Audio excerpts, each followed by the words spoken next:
तो सब लोगों को पता ही होगा कि इंडिपेंडेंट से भारत के द्वारा अगर बड़े मात्रा में हथियार किसी एक देश से परचेज किया गया है तो वो है रशिया, और भारत के रशिया के तरफ झुकाव का कारण भी यही हथियारों का परचेज है। जबकि दूसरी तरफ अगर देखा जाए तो भारत रशिया से बड़े मात्रा में अगर हथियारों को खरीदा है तो उसके पीछे गलती है अमेरिका का, क्योंकि इंडिपेंडेंट के बाद से ही अमेरिका के द्वारा पाकिस्तान को सपोर्ट किया गया। और दोस्तों इन्हीं सपोर्ट के कारण एक तरीके से आप कह सकते हैं कि इंडिपेंडेंट के बाद से अमेरिका के द्वारा उस तरीके से भारत को हथियार देने को या फिर कहे तो हथियार बेचने को लेकर कभी इंटरेस्ट नहीं रखा गया। पर दोस्तों समय के साथ सभी चीजों ने इस तरीके से करवट बदला कि जो अमेरिका एक समय भारत को हथियार देने के लिए तैयार नहीं था, वो अब भारत को खाली हथियार देने के लिए मरा नहीं जा रहा है, बल्कि भारत में हथियारों को बनाने के लिए मरा जा रहा है। दोस्तों आप सब लोगों को पता ही होगा कि बीते कुछ सालों में भारत की तरफ से बड़े मात्रा में अमेरिकन हथियारों को भी परचेज किया जा चुका है, जिनमें अमेरिका के ट्रांसपोर्ट एयरक्राफ्ट से शुरू करके ट्रांसपोर्ट हेलीकॉप्टर, अटैक हेलीकॉप्टर से शुरू करके सर्वेलेंस एयरक्राफ्ट और हेलीकॉप्टर तक शामिल है। और दोस्तों अमेरिका भारत को अब ट्रांसफर ऑफ टेक्नोलॉजी के अंतर्गत अपने महत्वपूर्ण हथियारों को भारत में बनाने को लेकर भी तैयार हो चुका है। और हाल ही में और एक बड़े बयान के तहत अमेरिका के कुछ अधिकारियों की तरफ से बताया गया है कि अमेरिका अपने और भी कई तरीके के हथियारों को भारत में प्रोड्यूस करने के लिए तैयार है। दोस्तों रिपोर्ट के मुताबिक हाल ही में पेंटागन के एक वरिष्ठ अधिकारी के द्वारा न्यूज मीडिया को यह जानकारी दिया गया है कि अमेरिका भारत के साथ कई सारे मिलिट्री सिस्टम, खास करके इंटेलिजेंस, सर्विलेंस एंड रिकॉनेसेंस इक्विपमेंटों से शुरू करके ग्राउंड बेस्ड कन्वेंशनल वॉरफेयर इक्विपमेंटों को बनाने को लेकर बातचीत कर रहा है। और ये बातचीत गवर्नमेंट के स्तर पे हो रहा है, मतलब दोनों देशों के गवर्नमेंट के जो अधिकारी है वो फिलहाल बातचीत में लिप्त है। और दोस्तों एक वरिष्ठ अधिकारी की तरफ से तो बयान में यह भी बताया गया है कि अमेरिका फिलहाल इस प्रयास में है कि किस तरीके से भारत के साथ एक रेसिप्रोकल डिफेंस प्रोक्योरमेंट एजेंसी को बनाया जा सके, ताकि अमेरिका के हथियार केवल मात्र भारत में निर्माण ना हो, बल्कि इसके साथ साथ इन हथियारों को भारत से अन्य देशों को एक्सपोर्ट करने का भी मौका मिले।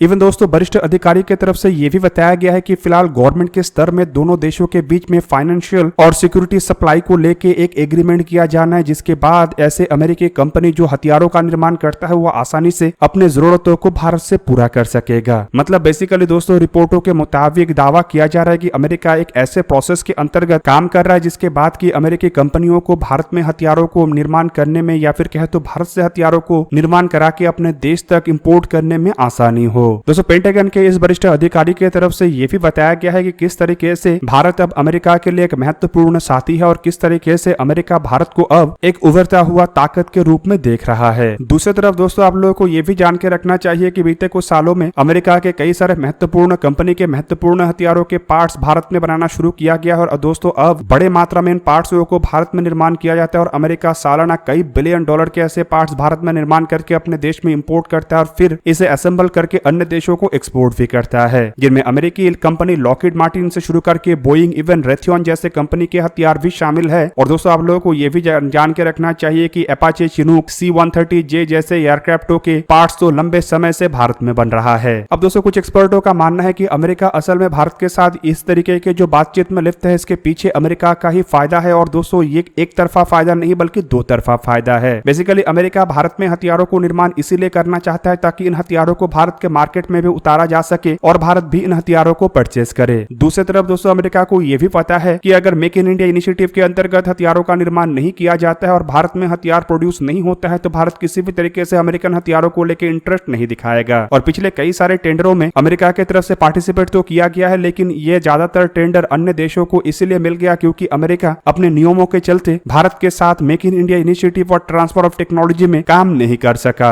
वहीं पे दोस्तों अमेरिका को यह भी पता है कि अगर भारत में अमेरिका अपने हथियारों का निर्माण करता है तो ये अमेरिका से बनने वाले हथियारों के मुकाबले में और सस्ते बनेगा, जो कि एक्सपोर्ट मार्केट में अमेरिका के हथियारों के जो कंपटीशन है उसे और कम कर सकेगा। बीते कुछ सालों में अगर देखा जाए तो एयरक्राफ्टों के एक्सपोर्ट के मामले में अमेरिका को काफी अधिक झटका मिला है और केवल मात्र F-35 एयरक्राफ्टों के अलावा अमेरिका फिलहाल अपने अन्य एयरक्राफ्टों को एक्सपोर्ट कर नहीं पा रहा है। ज्यादातर जो एक्सपोर्ट कॉन्ट्रैक्ट है वो आइदर राफेल एयरक्राफ्ट ले जा रहा है या फिर अन्य यूरोपियन एयरक्राफ्ट ले जा रहा है और ऐसे में अमेरिका को अपने एयरक्राफ्टों को सस्ता बनाना पड़ेगा। और दोस्तों इसके लिए अमेरिका लंबे समय से प्रयास कर रहा है और इसका एक ही मात्र उपाय है और वो है भारत। दूसरी तरफ दोस्तों एयरक्राफ्टों के मामले में नेवी के जो 26 एयरक्राफ्टों के टेंडर था उसमें तो अमेरिका को हार मिल चुका है और अब अमेरिका के सामने 114 फाइटर एयरक्राफ्टों का टेंडर है और अमेरिका अगर अभी से तैयारी नहीं करता है तो अमेरिका को यहाँ पे भी हार का सामना करना पड़ेगा। ऐसे में दोस्तों भारत के साथ अलग अलग हथियारों को ज्वाइंटली बनाने को लेके जो अमेरिका की तरफ से प्रस्ताव रखा जा रहा है वो केवल मात्र भारत के डीलों को हासिल करने को लेके है। हालांकि दोस्तों देखा जाए तो अमेरिका अब काफी हद तक भारत के सामने झुक चुका है और इन्हीं कारणों की वजह से जो जनरल इलेक्ट्रिक के F414 जैसे इंजन है, इसके भी टेक्नोलॉजी अब भारत को 80% तक देने के लिए अमेरिका तैयार हो चुका है। और दोस्तों आने वाले कुछ ही दिनों के अंदर अमेरिका के ये महत्वपूर्ण कहे जाने वाले जो इंजन है ये भी भारत में प्रोड्यूस होना शुरू हो जाएगा। दोस्तों अमेरिका के हथियारों को लेकर बात हो ही रहा है तो यहाँ पे मैं आप लोगों को भारत के भी एक बहुत बड़े डेवलपमेंट के बारे में बता देता हूँ जो कि इंडियन आर्मी की तरफ से आगे बढ़ाया जा रहा है। रिपोर्ट के मुताबिक इंडियन आर्मी अब लॉन्ग रेंज प्रिसिजन रॉकेट सिस्टमों के डेवलपमेंट को लेकर एक्टिवली काम कर रहा है। अब दोस्तों जिस तरीके से भारत के ऊपर लगातार लड़ाई का खतरा बढ़ रहा है उसे देखते हुए बताया जा रहा है कि Indian army long range precision rocket सिस्टमों को अपने बेड़े में शामिल करना चाहता है जो कि कटिंग एज टेक्नोलॉजी के साथ भी हो और मोबाइल हो और हाईली प्रिसिजन सिस्टम्स के साथ लैस हो। अब दोस्तों इसके बारे में अगर सिंपली आपको जानना है तो आप इसे लॉन्ग रेंज के पिनाका रॉकेट के साथ भी कंपेयर कर सकते हैं। सोचिए भारत के पास एक ऐसा पिनाका रॉकेट हो जो कि 40 या 60 किलोमीटर दूर तक नहीं बल्कि 200 से 300 किलोमीटर दूर तक टारगेट को निशाना बना सके। और इंडियन आर्मी फिलहाल अपने बेड़े के लिए इसी तरीके के रॉकेटों को ही चाहता है। अब दोस्तों इंडियन आर्मी के इस रिक्वायरमेंट को पूरा करने के लिए सबसे आगे है defence research and development organisation मतलब DRDO जो कि पिनाका सीरीज के इन रॉकेटों को भी डेवलप किया है। और रिपोर्ट के मुताबिक DRDO फिलहाल पिनाका रॉकेटों के रेंज को बढ़ाने को लेकर काम कर रहा है और शायद पिनाका मार्क 3 एक ऐसा रॉकेट हो जो कि इंडियन आर्मी के इस रिक्वायरमेंट को पूरा करे। अब दोस्तों पिनाका रॉकेट को अगर देखा जाए तो ये एक हाईली कैपेबल और काफी बेहतरीन टेक्नोलॉजी वाला एक ऐसा रॉकेट है जो दशकों से इंडियन आर्मी में इस्तेमाल हो रहा है। और दोस्तों पिनाका रॉकेटों के कई तरीके के वर्जनों को इंडियन आर्मी में जहां पे अब तक शामिल किया जा चुका है तो वहीं पे इसके एक नए वर्जन को आर्मेनिया को भी सेल किया गया है। अब ऐसे में दोस्तों रिपोर्ट के मुताबिक